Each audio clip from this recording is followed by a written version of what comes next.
Let's get over to Peter Thiel. Now, do you want to explain Yes. the situation? And then, now, Matt, I'm going to toot my partner's horn here. That didn't sound very appropriate, but I'm going to toot your horn anyway.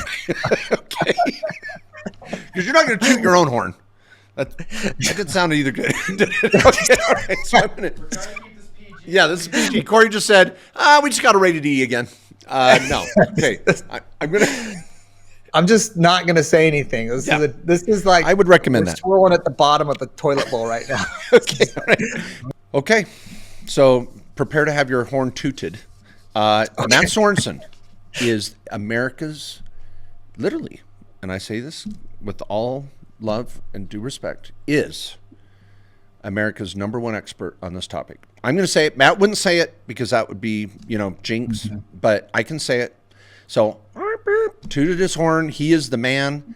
He's got the best-selling book on the topic. And so who better yet to explain to us the Peter Thiel situation? Okay, Matt, the floor is yours. Yeah. Well, and I'll just say, just because I can toot my own horn, I guess, I'm just going to try. The GAO report that cited in that, so it's not sounding right. What metaphor? That's the wrong metaphor. Okay. But this GAO report that's mentioned in the article about Peter Thiel's Roth IRA, I consulted with the GAO on that. They used my book, they bought my book, and I consulted them a couple times actually on that. So they could understand IRA rules and how self-directeds work and stuff and policy recommendations they were going to make with the IRS. I wouldn't call that tooting your horn because no one knows who the GAO is. They're like, you mean the Gluten Government Anonymous organization? The Government Accountability Office that frankly audits the IRS and looks at tax policy, and they were tasked by the Senate Finance Committee to write a report on self-directed IRAs and then on what they call mega IRAs with 5 million plus accounts. So this is a real organization. This is a real government agency, baby. They exist. They have an office in D.C. They got secret agents and, So in the basement of the Smithsonian, you will find a door that says GAO, and there's a guy in there eating Cheetos. He called Matt for a tip. That's right. Okay. All right. So here's the big thing I want to say about the Peter Thiel story, though, and the 5 billion Roth IRA. We're going to get into the detail on it, but the headlines and the push is this is not cool that someone can have a 5 billion Roth IRA because that money's going to come out totally tax free. I'm like, wait a minute. That is freaking cool. Yeah, we should be celebrating. Why is the headline like how we can all have a 5 billion Roth IRA that comes out tax free? Not like how do we stop this? We need to be talking about how Americans can have larger retirement accounts, how they can grow it, how they can have even greater control of their money and keep more of it in a Roth IRA than give it up to the government. Not like how we can stop someone from growing a retirement account and making great investments. That's backwards. Yeah, you should be a reporter. Yeah. Do you want people to be like, no, I don't have enough money in my retirement. I need Social Security. In fact, can you give me more, politicians? Can you what? Don't we want people to have success and have large retirement accounts? Yeah. It's like saying, man, look at this guy lost 50 pounds. What a jerk. Yeah. Let's talk about that's a good thing, So, I mean. Yeah. I mean, I only lost 5. I mean, well, okay. Let's talk about how we can all get to do that. And so, but let's hit a couple points. Do you want to? Can I take a shot at it? Yeah. Okay. Here's the deal. These are called, in the eyes of the media and the IRS and the GAO, Government Accounting Office, apparently some office in D.C. that called accountability. Oh, a Government Accountability Office. Yes. Okay. Not the accounting office. There's no such thing. Okay. As accountants would want one, but there probably is one. It's a different one. Okay. All right. So they are terming these as mega Roths, not to be confused with the mega Roth strategy, which we teach, but these are considered mega value Roths in America, and apparently they're being blackballed as a bad thing. Now, here's why I was saying I think you could be the hit at your family reunion this week. This could be the chance. 4th of July is right around the corner. Mm-hmm. You're going to be eating a hamburger or hot dog, and you're going to say, hey, there's this guy that has a $5 billion Roth. And they're first going to say, how in the heck did he get a $5 billion Roth? And then the conversation is going to go, is that cool? and you're going to say, let me tell you, first of all, it is darn cool, and you can do it too. And all of a sudden, everybody's going to crowd around you with their paper plates, chips, salsa, and they're going to be like, please, pray tell us how this is possible. And everybody's going to be like, man, and they're going to remember this for years to come. Yeah. I remember that family reunion where John or Judy, they told me how to do this, and they changed my life. They're not going to remember how good the potato salad was or the Jell-O with the whipped cream. I love that though. But yeah, they're going to remember you. Marshmallow whip in it. Oof, yeah, the marshmallow whip. Yeah, a little bit of a little fruit cocktail. That's how my mom. She'd take fruit cocktail, pour in the Jell-O, let it sit all night in the fridge, then put whipped cream in, and then just stir it up. Oh, dude, magic. Okay. All right. Back to the show. Back to the show. Okay. Sorry. I was thinking of my barbecue coming up. Okay. Yeah. Well, here, let's say why it's cool. I just want to make sure everybody's on the same page on this. And it also, you gotta explain why it's cool. Okay, go ahead. I mean, you had me at $5 billion in a Roth, but go ahead. If you didn't think that nailed it. Okay. There's one thing about having $5 billion. There's another thing to have $5 billion in a Roth IRA. Okay, fair. Which would you rather have? Would you rather have $5 billion in the bank account or $5 billion in a Roth IRA? Okay. I would want it in the Roth. Sorry, Corey. What would you want? Roth, obviously. See, wow. Corey, he's been listening. He consumes the podcast. He has to sit through this stuff. Put down the calculator. You're scaring me. Okay. Why do we say that? Okay. In the money in your Roth IRA, when you go make investments and grow it, like Peter Thiel, when you are the first investor in Facebook, when the shares are hardly worth anything, and then it turns out to be one of the biggest successful companies in the world, that investment gain in your Roth IRA, you pay no tax on it. Okay. And when it comes out later at retirement at 59 and a half, you pay no tax again. Yeah. Okay. If I had $5 billion, if he used $5 billion he used personal money to buy that Facebook stock, let's say, when it was really low, when it was no one else really owned it besides Mark Zuckerberg and Eduardo Saverin, right? Yeah. Okay. He's the first investor in this thing. If he bought that with personal funds, he would have paid a ton of taxes as he sold stock and invested in other things. ProPublica would have said maybe 1%. Yeah, sure. He should have them do his taxes. Here. Yeah. And then, he's going to pay taxes. He grows the income.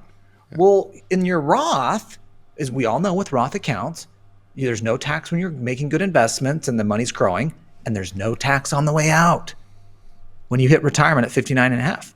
So it's this little tax-free war chest that you have where you get to grow, and it's this special account that's built for retirement. You don't get a touch till you're 59 and a half. Now, Peter Thiel's touched his early, and he's paid some penalty and taxes to get it out. That's in the report, too. He's paid millions because he's touched some of the money early. He's not 59 and a half yet. Yeah. But soon, he's going to be able to pull this all out. Yeah.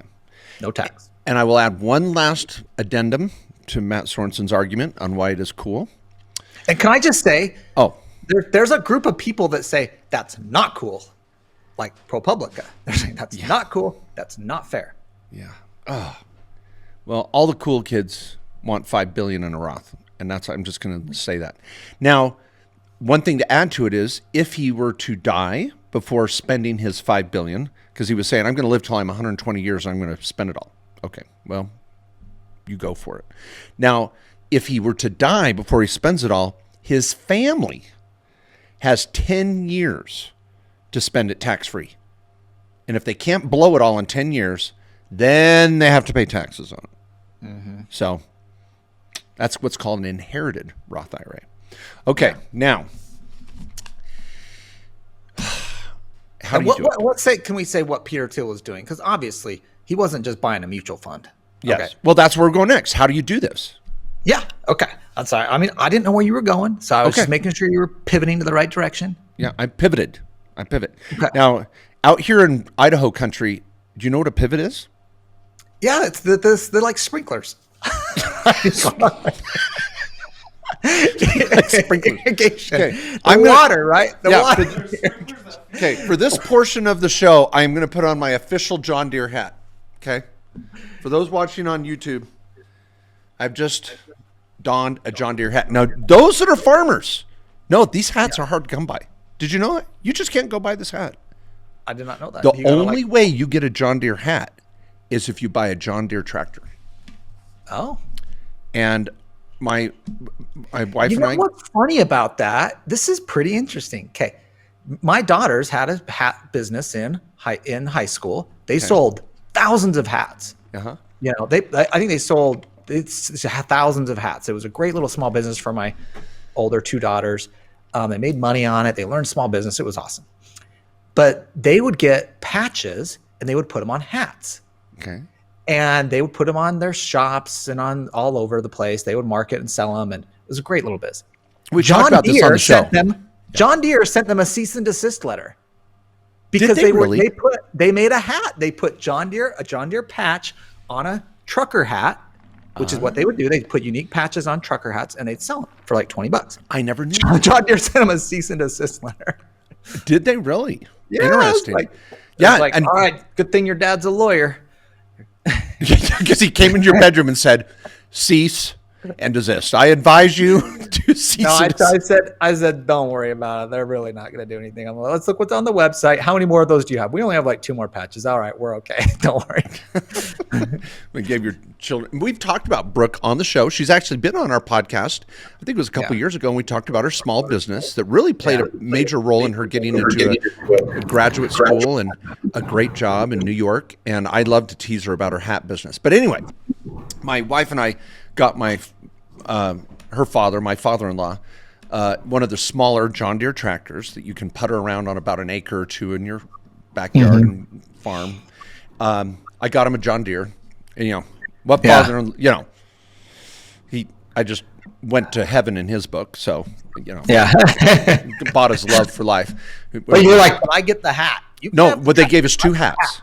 Oh, you get 2. We got 2 hats. So it was pretty cool. When they delivered the John Deere, the guy came out and said, here's your hats. And my father-in-law knew. He was like, I want my hat. And so he got one and I got one. So anyway, I will just quickly say we are way off on tangent today. Hopefully many of you have enjoyed this show today. We've been having fun. It's just a good day. But anyway, a pivot. Yeah, so those big sprinklers that go around in a circle on a farm, that's a pivot. Okay, so I pivoted. You call them sprinklers too, right there. You just whatever. Shut up, Richard. I'm a bad influence on you. What would it be? Irrigation? What would be the right word? Yeah, irrigation system. Yeah. I can't even do this hat justice. I'm embarrassed. Yeah. I don't know that you've earned the hat yet. I can't even describe a pivot. And so thus, I do not deserve my John Deere hat. Okay, so let's pivot. Here's the reason. So when you're around the buffet line at the family reunion, and you're going to say, let me tell you how cool this is. We already went through that. They're going to say, how do you do this? And the way Peter Thiel did it is he had the same contribution limits all of us have, but he invested in what he knew. And everybody's go, what do you mean? And say, well, what are you allowed to invest your IRA in? And they're going to go, I don't know, stocks, mutual funds. If they're smart, they may even say ETFs, which are the new sexy mutual funds of the world, which is an exchange traded fund. But that's about all you're going to get in the buffet line. And they'll go, well, what did he buy? Well, he sat around the table and bought Facebook stock when it was just an idea. And so if you have a Roth IRA, you can buy cryptocurrency, you can buy real estate, you can buy precious metals, buy into a business. And this is the perfect opportunity to pitch your uncle on your business. So if you really want to do some damage at the family reunion, start pulling them into a corner and selling them your business idea. It will be blackballed for years. And this will get you out of future family reunions, really. Yeah. And maybe it's your nephew or niece that's going to create the Facebook. Yeah. Or maybe the next Bumble app. And they need some money. Little start. And you're like, well, dang it. I'm kind of annoyed with my mutual fund that my Roth IRA owns. I'd love to throw that into your company. And I'm going to get a pretty good piece of the stake here. And if that company becomes successful, you too will have a large Roth IRA. Yeah. And this is really what we do every day at our company-directed IRA with clients. They're making self-directed investments. They're investing what they know, whether it's real estate or a private company or a startup or a fund or crypto, whatever. It's just taking control of your money and investing in what you know. Peter Thiel just happened to be really good at it, and he's a tech wizard. He's made some great picks and investments. Yeah. And thousands, if not tens of thousands of people across the country have now created $1 million Roth IRAs. Very, very common. And you can do it too. I had a phone call today with a client that has $1 million IRA in different types of cryptocurrency. I mean, this was just a $200,000 IRA or what was his base? Around $50,000 to $60,000 over the last 5 years in an IRA. It's now worth $1 million. So now we're not advocating high risk investments or cryptocurrency, but that is a possibility. So now last joke, and we'll call it a day, is I love Matt's strategy when it comes to the family reunion business pitch. Because let's say your daughter is dating some guy you're not too thrilled with, or he's got a business idea you're not too thrilled with. So when he comes to his future father-in-law and says, hey, I got a deal for you. Why don't you use your IRA in my small business? You'll say, well, I wish I could, but it would be prohibited if you were to marry my daughter. So I can't invest with you. And that's your out. Yeah. That's your out. Yeah. So there's these little rules called prohibited transaction rules, by the way.